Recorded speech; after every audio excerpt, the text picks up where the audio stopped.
Hey, do you want to learn how to use Visual Editor in Netlify Create? In this video, I'm going to help solve your problem. So if you found this video helpful, don't forget to like, subscribe, and let's get to it.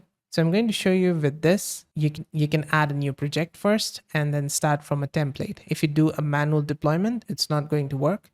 So start from a template. Let's say we want to start this one. So let's use the template here. Clone this template to your Git provider, authorized. Just need to click on next and next, and then it's going to be authorized. And over here, you can give it a project name. I'm just going to say something like this, testing solve base. And on the bottom, you can check the repository settings. It's fine. Deploy the testing solve base. There you go. It's done. And in the deploy file browser, you can see all these files are there, and you can download them from the right hand side. You can search for files in the deploy. If you scroll up, you're going to find the open production deploy, which is going to take you over to the website. This is our website that we have made using the template.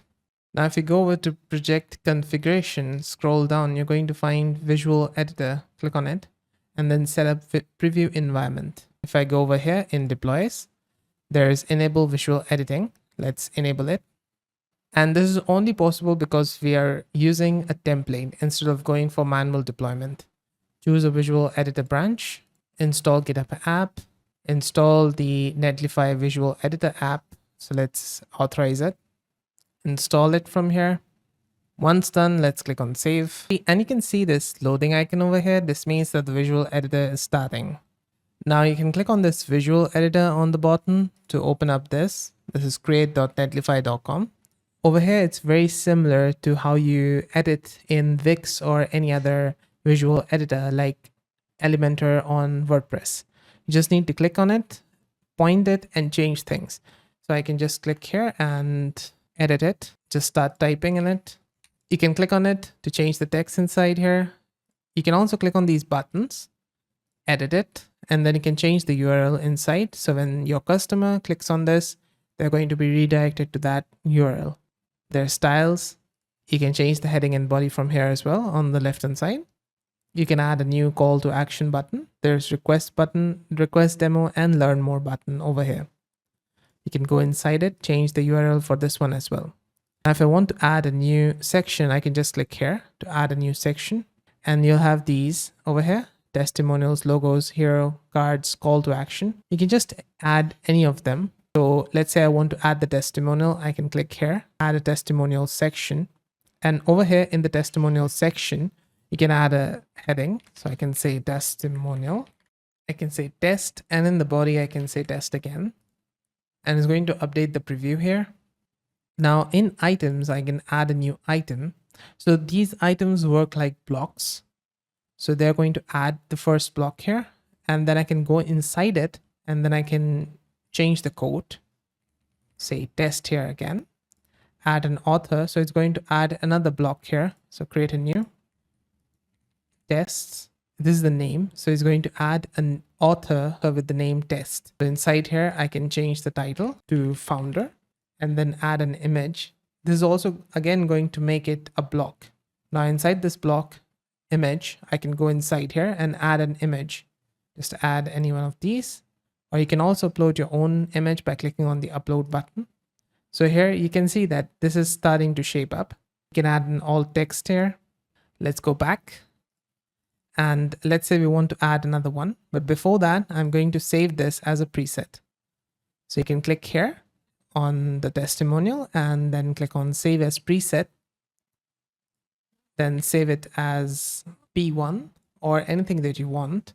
And then you can add a category as well. So just say testimonial and add a category. Add the testimonial category, save it. Now let's say I want to clone this and add another testimonial, but I do not want to add all of this again and again. Click on this over here, testimonials. Or you can also go here in the home, in content, and then click on here, testimonials. This is the one we're currently working on. And inside here, you're going to find testimonial, the first one. This is another one, which we want to erase. So I'm going to click on this to remove it, delete, and let's add a new item. But this time I will have this testimonial preset to add to items.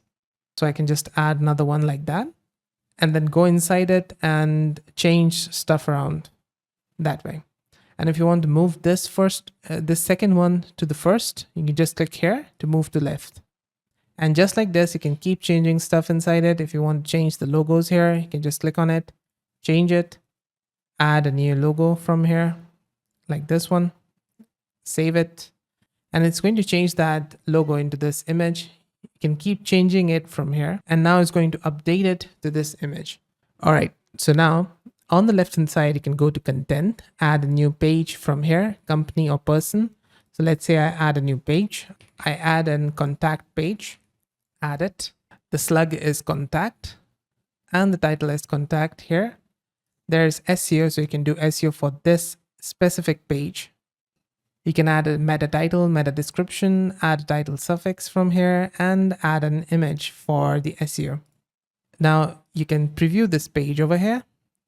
And if you want to make changes to it, you can do that. Just go over here and go to page, add a section, call to action, or you can add any of the other ones as well.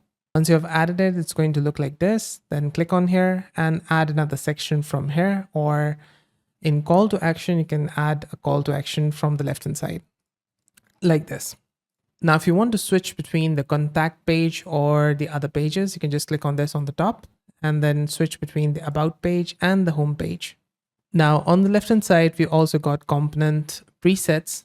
These are all your presets that you have created while you were editing in Visual Editor, but you need to save it as a preset like we did before. Now on the top, you can switch between your projects, go back to your dashboard by clicking on this button. On the right of this, you've got the production deploys and the Visual Editor settings.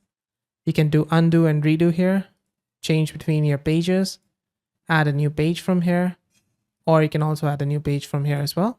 You can click on preview, and then you can take a look at how your website would look on tablet, your actual page, web page, or large mobile, small mobile, etc.